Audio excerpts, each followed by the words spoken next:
ये सिंबल जिस फ्रेज के लिए यूज़ होता है उसे हम पढ़ते हैं इज सबसेट ऑफ। और जब इस सिंबल को इस तरह से कट कर देते हैं तो तब इसे हम पढ़ते हैं is not a subset of. अब यहाँ पर हमें दो सेट गिवन है। पहले सेट में 3 मेंबर्स हैं 2, 3, 4, और ये तीनों मेंबर्स दूसरे सेट में मौजूद हैं। और जब पहले सेट के जितने भी मेंबर्स हों वो दूसरे सेट में भी बैठे हों, every element of set first set is also an element of second set. जब ये कंडीशन होती है तो हम कहते हैं कि पहला सेट दूसरे सेट का सबसेट है।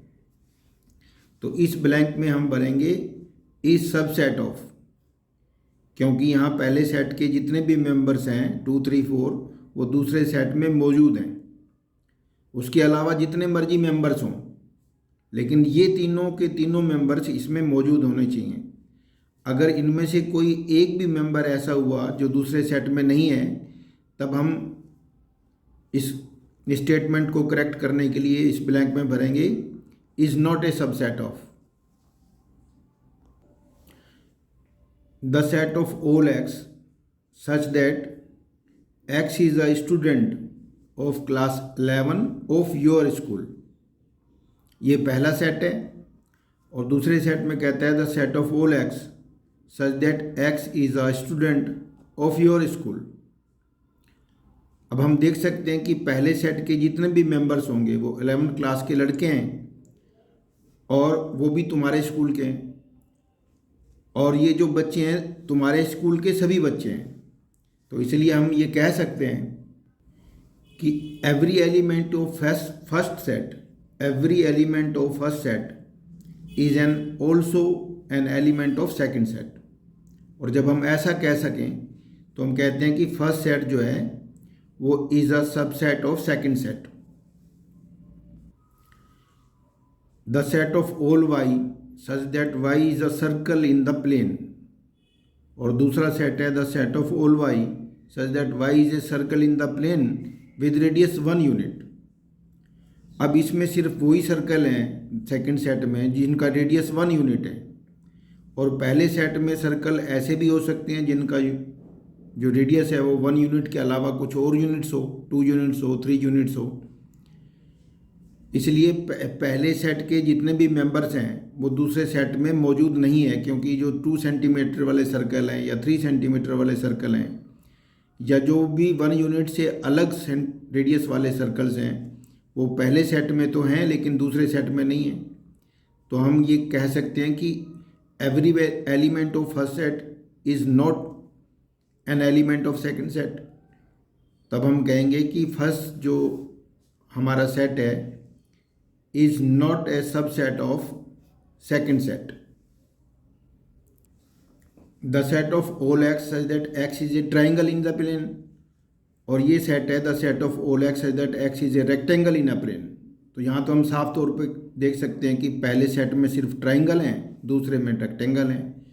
तो पहले सेट का तो कोई भी जो एलिमेंट है वो दूसरे सेट से बिलोंग नहीं करता है। इसलिए first set is not a subset of second set. The set of all x such that x is an equilateral triangle in a plane. और ये सेट है the set of all x such that x is a triangle in the same plane. अब triangle में तो हर तरह के triangle हैं, equilateral triangle भी होंगे, स्केलन भी होंगे और आइसोसेल्स भी होंगे।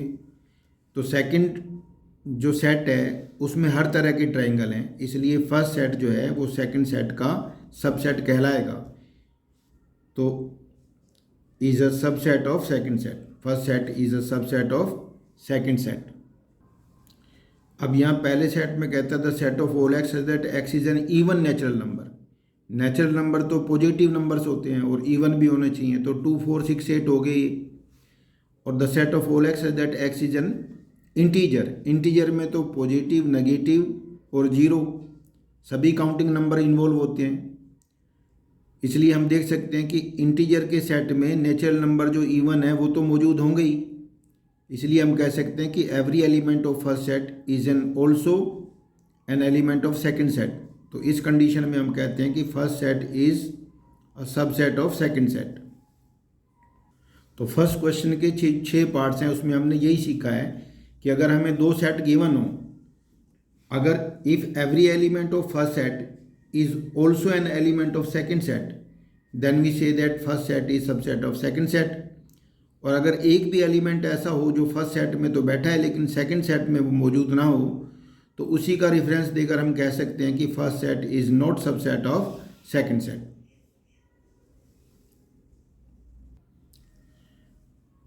अब 1.3 के सेकंड क्वेश्चन में भी यही सिंबल दे करके हमसे पूछता है कि ये स्टेटमेंट ट्रू है या फॉल्स है।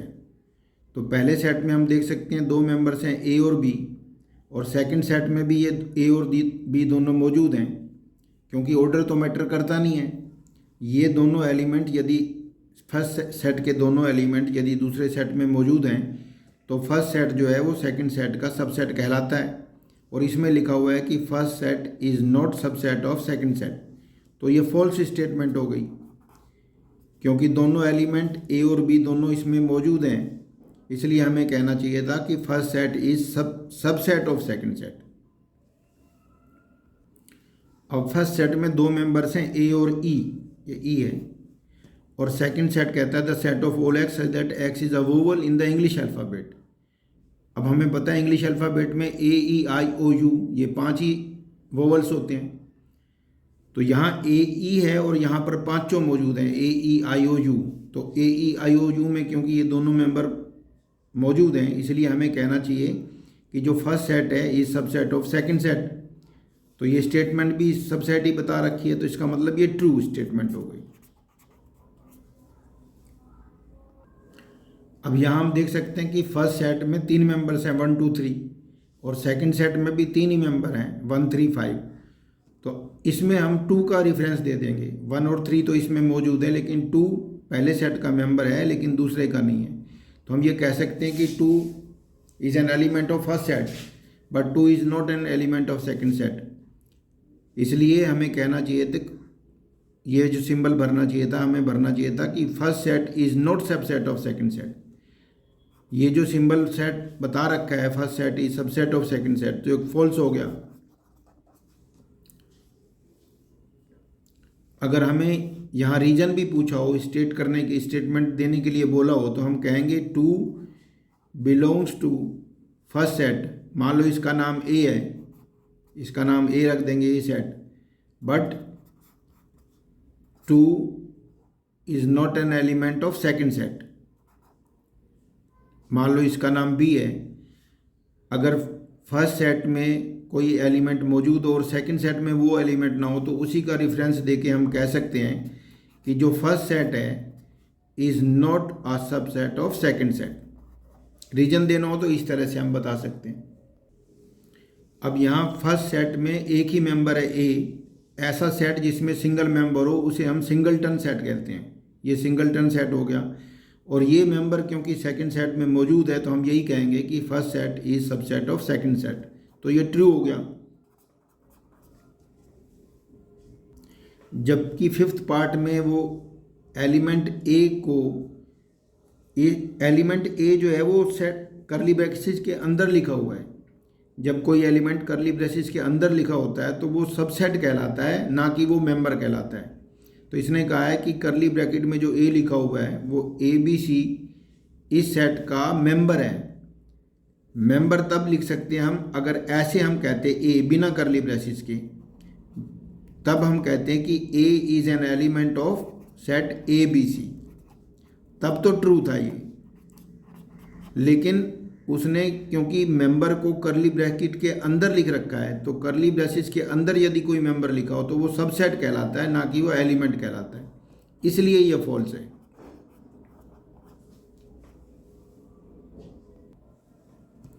The set of all x such that x is N even natural number less than 6। अगर हम इवन नेचुरल नंबर लिखना चाहें जो लेस देन 6 हों, तो हमें मिलेंगे 2 और 4, क्योंकि इवन नेचुरल मतलब पॉजिटिव नंबर्स चाहिए और इवन मतलब जो इवन हो जो 2 से डिवाइड होते हैं। जीरो तो लिखना नहीं है क्योंकि नेचुरल नंबर में जीरो नहीं होता, और नेगेटिव लिखने नहीं है। 2 और 4 दो मेंबर्स आएंगे, दो नेचुरल नंबर भी हैं और इवन भी हैं। तो पहला सेट तो ये हो गया, और वो बता रहा है कि ये जो सेट है, सब set of the set of all x such that x is a natural number which divides 36। Natural number हो और जो 36 को डिवाइड करता हो। नेचुरल नंबर 1 से शुरू होते हैं, और 1 तो हर एक नंबर को डिवाइड करता है। 2 भी 36 को डिवाइड करेगा, 3 भी करेगा, 6 भी करेगा, और 9 भी करेगा, और 12 भी करेगा। 12 3 या 36, 18 भी करेगा, और फिर खुद 36 भी करेगा। तो सेकंड सेट में हमें इतने मेंबर मिले। हम देख सकते हैं कि पहले सेट में जो 2 और 4 दो मेंबर्स हैं, वो इस सेट में 4 भी करेगा भाई, क्योंकि 1 2 3 4 भी तो डिवाइड करता है 36 को। तो 2 और 4 दोनों मेंबर्स इसमें मौजूद हैं सेकंड सेट में। तो हम कह सकते हैं कि first set is subset of second set. ये ट्रू स्टेटमेंट हो गई। तो इसमें हमें यही बताना था कि ये जो सिंबल है इज सबसेट ऑफ और इज नॉट सबसेट ऑफ, इसी को हमने देखना था कि ये जो स्टेटमेंट गिवन है वो ट्रू है या फॉल्स है। तो बीच में हमें ये मेंबर के बारे में भी कहा है कि इज एन एलिमेंट ऑफ। तो इसके बारे में हमें एक्सरसाइज पहली में ही फर्स्ट 1.1 में ही पता लग गया था कि पहला एक मेंबर दूसरे सेट का, मेंबर का मतलब होता है कर्ली ब्रेसिस के बिना यदि लिखा जाए तो वो मेंबर कहलाता है। कर्ली ब्रेसिस में तो सबसेट ही लिखे जाते हैं। If every element of first set is also an element of second set, then we say that first set is subset of second set, otherwise first set is not a subset of second set. अब इस question में हमें set ए के कुल मिला के 1 2 3 और ये 4 मेंबर्स गिवन है। एक पूरा सेट भी दूसरे सेट का एलिमेंट या मेंबर हो सकता है। ये जो 3 और 4 को करली ब्रैकेट्स में लिखने के बाद इसने इन करली ब्रैकेट के अंदर डाला है फिर से। तो ये जो 3 और 4 का सेट है वो सेट ए का एक एलिमेंट है। 3 और 4 अलग अलग नहीं है। 3 और 4 दोनों जब मिल करके एक करली ब्रैकेट में बैठेंगे तो एक सेट तैयार हो जाएगा। तो ये सेट जो है सेट ए का एक मेंबर है, एक एलिमेंट है। तो इस सेट ए के कुल मिला के हमें 4 ही एलिमेंट्स गिवन है, 1 2 5 और 3 और कोमा 4 से बना हुआ जो करली ब्रैकेट में लिखा हुआ एक सेट है। ये पूरा सेट जो है ये एक ही एलिमेंट कहलाएगा सेट ए का। अब इसने हमसे पूछा है कि कौन सी स्टेटमेंट इनमें से ट्रू है और कौन सी फॉल्स है। पहली स्टेटमेंट में कहता है कि 3 और 4 को करली ब्रैकेट्स में बंद करके कहता है कि ये सबसेट है सेट ए का। अब क्योंकि करली ब्रैकेट में बंद करने के बाद ये इस करली ब्रैकेट के अंदर दोबारा से डाला गया है, तो इसलिए ये एक एलिमेंट हो सकता है। यहाँ पर बिलोंग्स टू का सिंबल होना चाहिए, तब तो ये ट्रू है। इस वक्त ये फॉल्स है, क्योंकि अगर हम इसको एक बार और करली ब्रैकेट में डालेंगे तब ये मेंबर जो है वो तब ये सबसेट कहलाएगा सेट ए का। अब हमें ये सीखने को मिला है कि एक सेट भी दूसरे सेट का एक एलिमेंट हो सकता है। अब सेकंड पार्ट में ये कह भी यही रहा है कि 3 और 4 को जब करली ब्रैकेट्स में बंद कर दिया तो वो ए का एक एलिमेंट है। ये दोनों मिलकर एक एलिमेंट बना रहे हैं। तो यही कह रहा है कि 3 और 4 इनका जो सेट है वो is an element of set A. तो ये वाली बात ट्रू है। अब थर्ड पार्ट में इसने इसी को और अधिक समझाने के लिए बोला है कि 3 4 से बना हुआ जो एलिमेंट है ये एलिमेंट, इसको जब हम एक करली ब्रैकेट और दे देंगे तो अब ये सबसेट कहलाएगा, is a subset of set ए। यही बात हमें समझाने के लिए उसने 3 बार 3,4 की बात की है, और हमें समझा रहा है कि 3,4 को करली ब्रैकेट्स में बंद करके लिखेंगे तो वो एलिमेंट तो है, क्योंकि ये एलिमेंट दिखाई दे रहा है सेट ए में मौजूद है एलिमेंट के रूप में। और जब इसको एक बार फिर से करली ब्रैकेट्स के अंदर डालेंगे तो ये सबसेट कहलाएगा। एक सेट दूसरे सेट का सबसेट हो सकता है, जबकि एक एलिमेंट को हम दूसरे सेट का सबसेट नहीं कह सकते, उसे एलिमेंट ही कहेंगे, बिलोंग्स टू वाला सिंबल ही भरेंगे उसमें। अब नेक्स्ट पार्ट में कह रहा है कि element 1 belongs to set A, 1 is an element of set A और हम देख सकते हैं कि ये जो ए है इसमें 1 एलिमेंट दिखाई दे रहा है, तो ये ट्रू है। ये अगर 1 को करली ब्रैकेट में लिख लेंगे तो वो सबसेट कहलाएगा। 1 जो है ना बिना करली ब्रैकेट के हम देख सकते हैं एलिमेंट के रूप में ए सेट में मौजूद है, इसलिए हम कहेंगे ए is an element of set, 1 is an element of set ए। ये ट्रू स्टेटमेंट है। अब इसके 5th पार्ट में कहता है 1 इज अ सबसेट ऑफ ए। हम देख सकते हैं 1 तो एलिमेंट है, अगर 1 को हम करली ब्रैकेट्स में डाल देंगे तो वो सबसेट कहलाएगा। तो 1 इज सबसेट ऑफ ए, ये फॉल्स है, क्योंकि 1 जो है वो सेट ए का एलिमेंट है, ना कि वो सबसेट है। सबसेट बनाने के लिए एलिमेंट को करली ब्रैकेट के अंदर डाला जाता है, तब वो सबसेट कहलाता है। अब वो कहता है 1 2 5, ये तीनों मेंबर यदि मौजूद हों हमारे सेट ए में और उसको हम करली ब्रैकेट दे के हम सबसेट कह सकते हैं। हम देखना ये है कि 1 2 और 5 ये तीनों अलग अलग मेंबर्स दिखाई दे रहे हैं, ये तीनों एलिमेंट सेट ए के अंदर मौजूद हैं। तो जितने मर्जी जो भी एलिमेंट्स हों, सिंगल एलिमेंट लेकर के करली ब्रैकेट में डाल दो, 2 3 जितने भी एलिमेंट्स हमें सेट ए में दिखाई दे रहे हैं, उनमें से जो भी एलिमेंट अगर हम डाल के उनको करली ब्रेसिस में बंद करके लिख देंगे तो वो सबसेट ही कहलाएगा। तो ये ट्रू स्टेटमेंट है। अब 3 मेंबर्स दिए हैं उसने 1 2 और 3। हम देख सकते हैं कि सेट ए में 3 जो है इंडिविजुअल रूप में एलिमेंट के रूप में है ही नहीं। 3 और 4 दोनों यदि करली ब्रेसिस में बंद हो करके बैठे हैं तब वो सेट ए का एलिमेंट कहलाएंगे। 3 फ्री रूप से और 4 फ्री रूप से इस सेट ए के एलिमेंट्स हैं ही नहीं। 3 और 4 दोनों मिलके जब करली ब्रेसिस में बंद होंगे तब वो सिंगल मेंबर कहलाएगा सेट ए का। इसलिए हम कह सकते हैं कि जो 3 है वो is not an element of set ए, इसलिए हम कहेंगे कि 1 2 3 से बना हुआ सबसेट ए का सबसेट नहीं है। ये फॉल्स है। ये इसमें लिखा हुआ है ए का सबसेट है, हमें कहना चाहिए था कि ये ए का सबसेट नहीं है, तब ये ट्रू होता। अब नेक्स्ट पार्ट में कह रहा है 5 is an element of set ए। 5 जो होता है एम्प्टी सेट को बोलते हैं, नल सेट वाइड सेट को बोलते हैं, और जो एम्प्टी सेट होता है वो किसी भी सेट का सबसेट कहलाता है, ना कि वो एलिमेंट कहलाता है, क्योंकि empty set is subset of every set. इसलिए ये फॉल्स स्टेटमेंट है,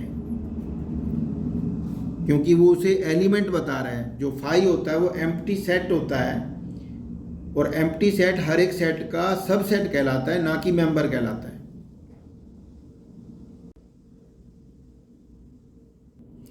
an empty set is subset of every set, और यहाँ बता रहा है कि एम्प्टी सेट को मेंबर बता रहा है सेट ए का, तो इसलिए ये फॉल्स स्टेटमेंट है। यहाँ पर सिंबल होना चाहिए सबसेट के लिए, और यहाँ पर वो लिख रहा है कि एम्प्टी सेट को उसने करली ब्रैकेट्स के अंदर डाल दिया। एम्प्टी सेट जो है ना, अगर करली ब्रैकेट में डालना हो तो वो इस ए के अंदर एम्प्टी सेट करली ब्रैकेट में पड़ा होना चाहिए, तब तो वो एलिमेंट कहलाता है। और जब एलिमेंट कहलाएगा तो फिर उसको करली ब्रैकेट में डाल देंगे तो वो सबसेट कहलाएगा। इस वक्त जो करली ब्रेसिस में लिखा हुआ है सबसेट कह के, हम ये कह सकते हैं कि जो 5 है empty set is subset of A. ये तो ट्रू स्टेटमेंट है। तो एम्प्टी सेट को भी करली ब्रैकेट में डाल दिया, तो एम्प्टी सेट को लिखने के 2 मेथड होते हैं, या तो 5 लिखो या करली ब्रैकेट को खाली छोड़ दो। तो ये भी एम्प्टी सेट है, is subset of set A. Empty set हर एक सेट का सबसेट होता है, लेकिन एम्प्टी सेट को हम करली ब्रैकेट के अंदर नहीं लिखते, ये लिखना ही गलत है, इसलिए ये फॉल्स स्टेटमेंट है।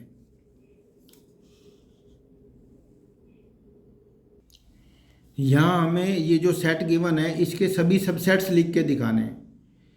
तो नंबर ऑफ सबसेट्स का एक फॉर्मूला होता है 2 टू द पावर n, और n होता है number of members of the set. अगर किसी सेट में एक मेंबर है तो इसमें इसके कुल मिला के जो सबसेट्स मिलेंगे वो 2 की पावर 1 मिलेंगे।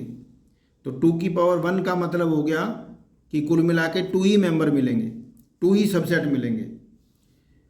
तो किसी सेट के नंबर ऑफ सबसेट्स का पता लगाने का फॉर्मूला है 2 टू द पावर n, और जबकि n number of elements in the given set है, तो इसके कुल मिला के 2 ही हमें सबसेट मिलेंगे। तो सबसे पहले हम फाई लिखते हैं कि empty set is subset of every set. तो सबसे पहले जब सब नंबर ऑफ सबसेट सभी लिखने हों तो पहला सेट हमारा होता है एम्प्टी सेट, और दूसरा सिंगल मेंबर को अगर हम करली ब्रैकेट में डाल दें तो ये एक सबसेट हो गया ए का, क्योंकि every set is subset of itself. तो एक तो फाई और आखिरी में सिंगल में ये जो जितने भी मेंबर्स हैं उस पूरे मेंबर्स को लिख करके करली ब्रैकेट में बंद कर देते हैं, तो ये 2 ही सेट मिले हमें। तो ये सब सेट हैं इस सेट के। अब सेकंड पार्ट में थोड़ा सा और दिमाग खुलेगा हमारा। इसमें हमें 2 मेंबर्स का एक सेट दिया हुआ है ए और बी, ये 2 मेंबर्स हैं और हमें इन 2 मेंबर्स का सबसेट लिखना है। तो 2 मेंबर्स हैं तो पहला सेट तो एम्प्टी सेट ही कहलाएगा। किसी भी सेट का सबसेट लिखने का पहला सबसेट होता है एम्प्टी सेट, क्योंकि empty set is subset of every set. अब सिंगल मेंबर के जितने भी सेट बनेंगे वो तैयार करेंगे। ए एलिमेंट को हम करली ब्रैकेट में डाल देंगे तो एक सबसेट हो गया इसका। इसी तरह से बी एलिमेंट को करली ब्रैकेट में डाल देंगे तो भी ये इसका सबसेट हो गया। अब क्योंकि every set is subset of itself, तो इन दोनों मेंबर से जो सेट बनेगा वो भी इसका सबसेट कहलाएगा।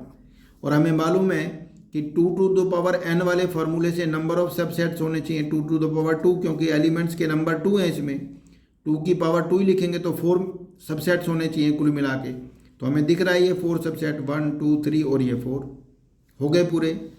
अब अगर हम तीसरा पार्ट इसका करेंगे तो पूरी तरह से हमें सबसेट बनाना समझ में आ जाएगा।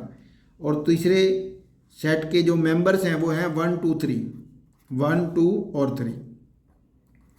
हमें मालूम है किसी भी सेट का सबसेट सबसे पहले तो एम्प्टी सेट होता है, फिर सिंगल मेंबर के जितने भी सेट सबसेट बनेंगे वो लिख देंगे, सिंगल एलिमेंट लेंगे करली ब्रैकेट में डाल देंगे,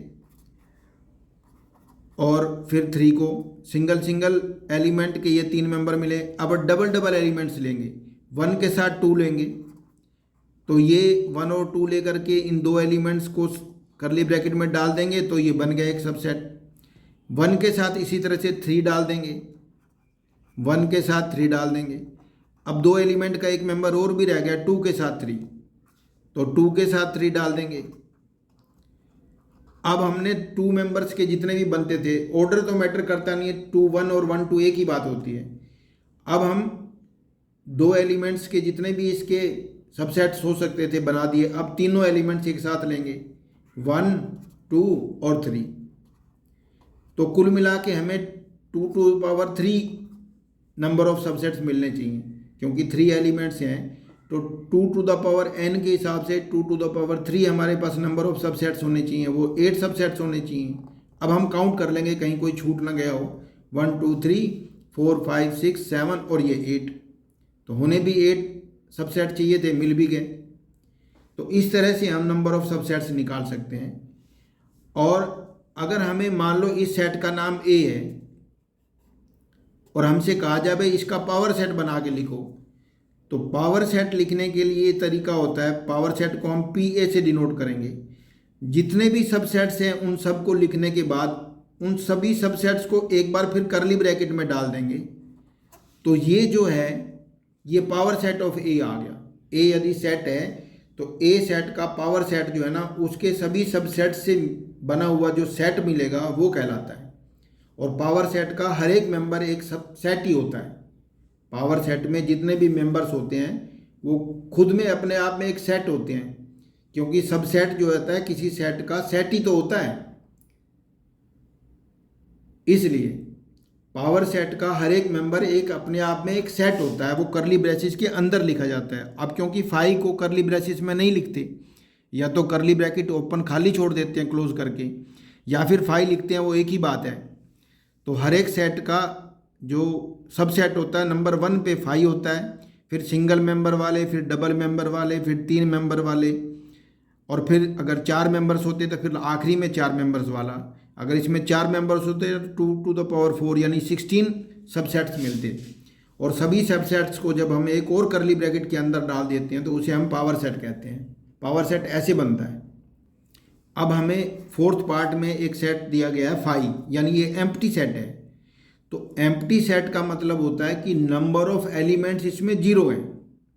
तो नंबर ऑफ एलिमेंट 0 है तो 2n के हिसाब से 2 इसके सबसेट्स बनेंगे। तो 2 का मतलब 1 होता है, किसी भी नंबर की 0 पावर को हम 1 ही बोलते हैं, इसका मतलब 1 होता है। तो एम्प्टी सेट का सबसेट सिंगल मेंबर ही आएगा, सिंगल सबसेट आएगा। तो एम्प्टी सेट का सबसेट एम्प्टी सेट ही होता है, क्योंकि every set is a subset of itself. तो एम्प्टी सेट का जो सबसेट है वो भी एम्प्टी सेट होगा, और नंबर ऑफ सबसेट्स इसमें होने भी चाहिए थे 1, क्योंकि 2 एम्प्टी सेट का मतलब ऐसा सेट जिसका कोई मेंबर हमें मिला ही नहीं, तो 0 मेंबर वाला सेट है। तो 2 मतलब 1, तो इसके सबसेट भी 1 ही मिलेगा, यानी 5। अब वो कहता है यदि एक ऐसा सेट हो जिसका मेंबर 5 है, यानी एम्प्टी सेट है, तो इसका मतलब ए सेट ऐसा सेट है जिसका कोई मेंबर है ही नहीं। तो ए सेट एम्प्टी सेट यदि है तो पावर सेट ऑफ ए में कितने एलिमेंट्स मिलेंगे? हमें मालूम है कि ए सेट के जितने भी मेंबर्स हैं, जितने भी सबसेट हो सकते हैं। अब ए यदि एम्प्टी सेट है तो ए का सबसेट भी एम्प्टी सेट ही कहलाएगा, ये एम्प्टी सेट हो गया। अब इस एम्प्टी सेट को यदि हम करली ब्रैकेट में लिख दें ऐसे, तो अब ये पावर सेट ऑफ ए हो गया। अब हम कहेंगे भी हमने तो सीखा हुआ कि करली ब्रैकेट में 5 होना नहीं चाहिए।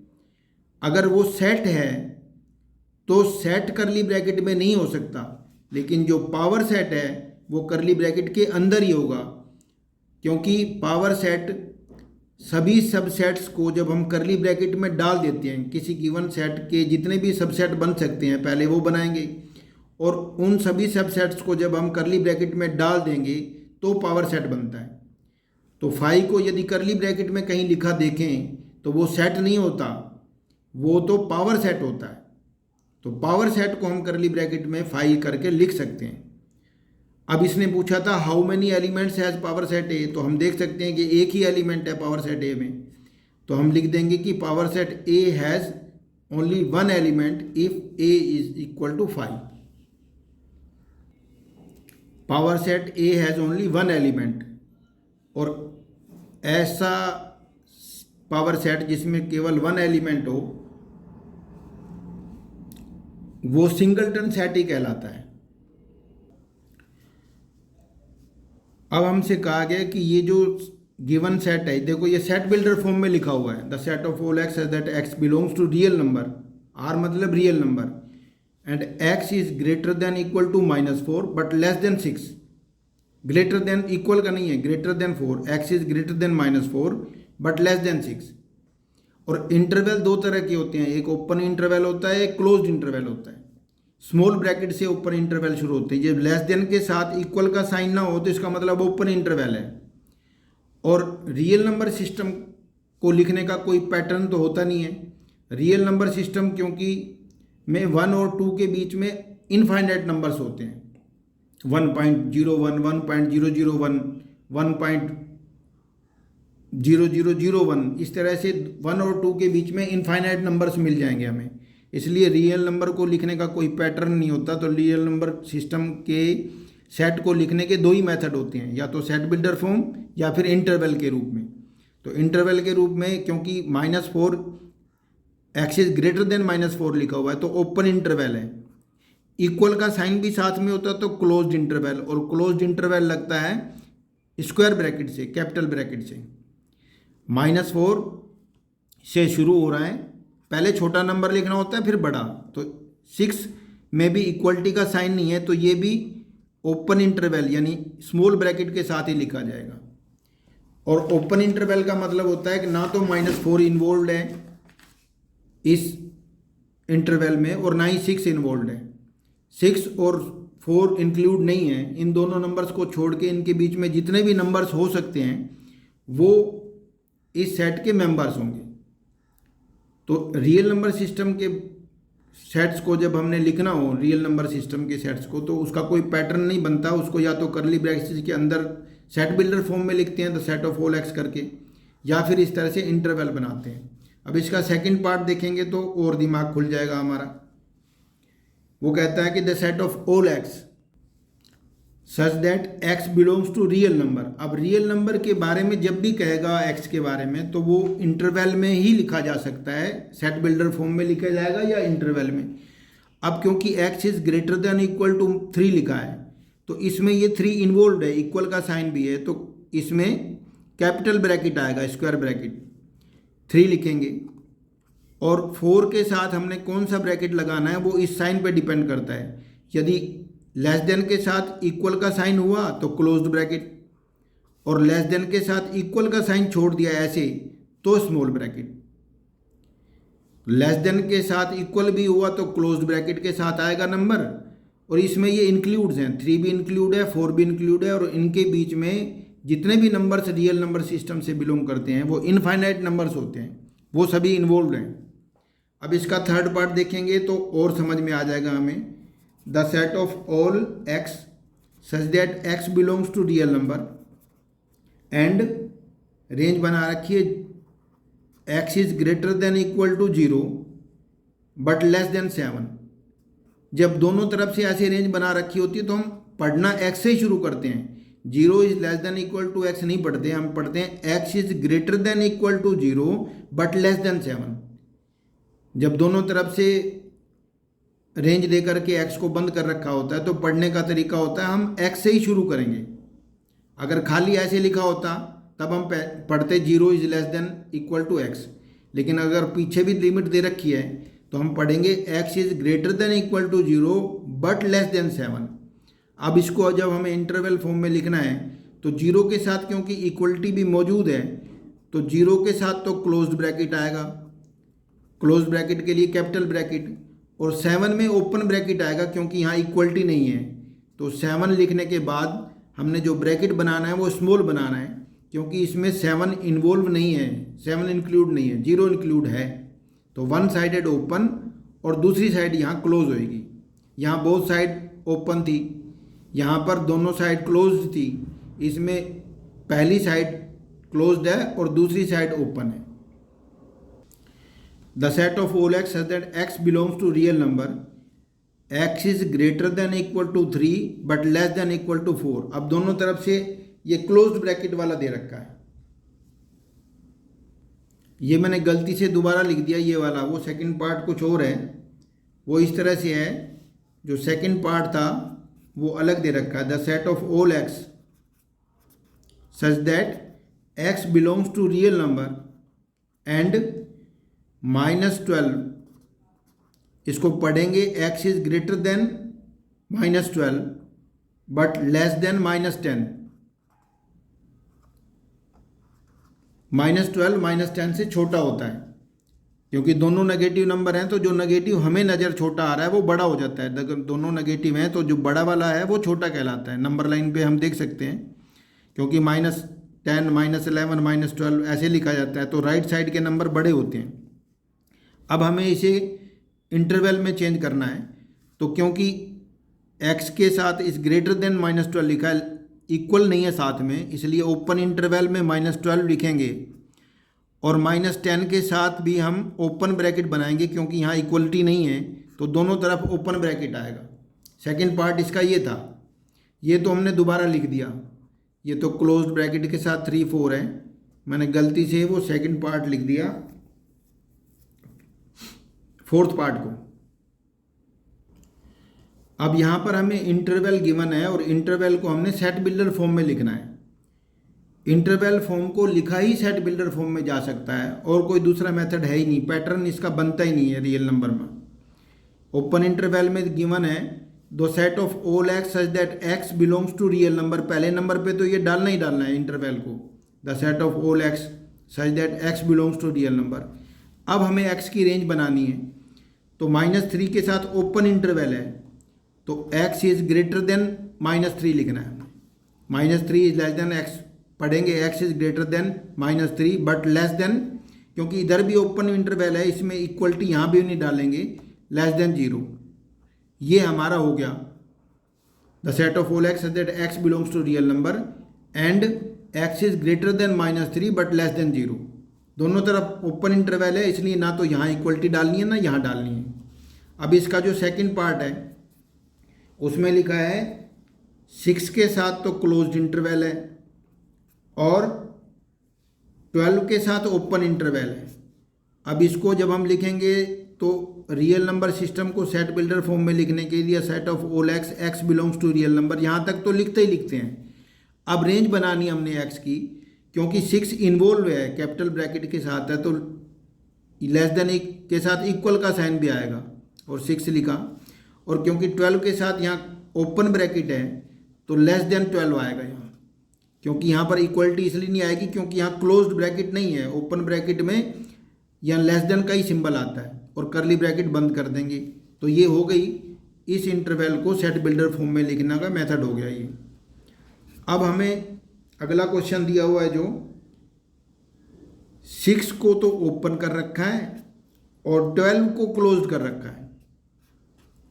The set of all x such that x belongs to real number, ये तो हमने लिखना ही लिखना है। अब हमें रेंज बनानी है और वो रेंज बनेगी हमारी x इज ग्रेटर देन 6 लिखेंगे, यहाँ इक्वलिटी नहीं डालेंगे क्योंकि ओपन इंटरवल है, और 12 के साथ क्योंकि क्लोज्ड इंटरवल है इसलिए लेस देन और इक्वल टू का सिंबल डाल के 12 लिखेंगे, करली ब्रैकेट क्लोज कर देंगे। तो ये हो गई सेट बिल्डर फॉर्म।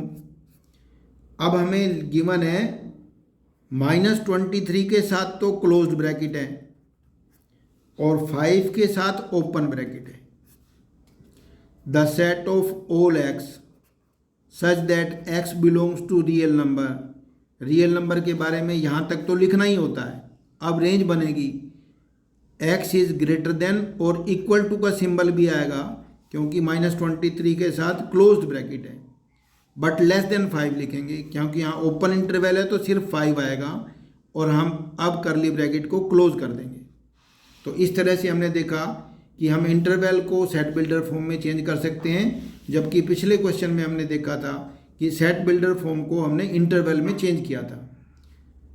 तो जो इंटरवल होते हैं वो 4 तरह के होते हैं, दोनों तरफ से क्लोज्ड, पहले क्लोज्ड फिर ओपन, दोनों तरफ से क्लोज्ड, और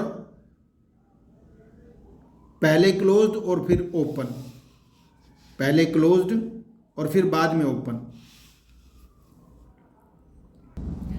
अब हमसे कहता है कि ये 2 सेट्स हमें गिवन है, the set of right triangles और दूसरा है the set of isosceles triangles. इन दोनों सेट्स के लिए हमें यूनिवर्सल सेट लिखना है। तो यूनिवर्सल सेट वो होता है जिसके सब सेट्स में ये भी मौजूद हो और ये भी मौजूद हो, यानी कि ऐसा सेट हमें लिखना है जिसमें राइट ट्राइंगल्स भी आ जाएं और आइसोसेल्स भी आ जाएं। तो हम यूनिवर्सल सेट को U से डिनोट करते हैं। तो हमें जो सेट लिखना है the set of all x such that x is a triangle in a plane.